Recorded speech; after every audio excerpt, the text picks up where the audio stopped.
Bites vienmēr meklē ziedus, un viņas meklē medu. Jo tajos ziedos viņas atrod medu. Bet mušas nemeklē medu, viņas nemeklē puķes. Viņas meklē kaut ko citu. Viņas meklē mēslu kaudzi. Kāpēc? Tāpēc, ka viņas tā ir radīts. Ar mušām viss skaidrs, ja? Tur savs arī, tur funkcija ir un tā. Bet mēs atrodam savā dzīvē to, uz ko mēs fokusējamies. Un ja tu fokusējies uz nelaimēm, uz neveiksmēm, uz kļūdām, vai kā tu tur nesanāc, kāds uz slikts, vai kas tur man kaimiņš tāds, vai man tur mācītājs kaut ko ne to, vai pilnīgi vienalga ko, ja?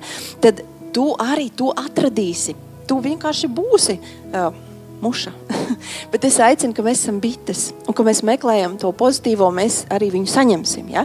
Tātad labāk meklēsim skaisto, labāk meklēsim pozitīvo katrā lietā, meklēsim ziedus un medu, tā dzīvot ir daudz skaistāk, ja? Un arī vieglāk. Jo pasaule ir tāda, tieši tāda, viņa nav objektīva, viņa ir tāda, kādu tu viņu redzi.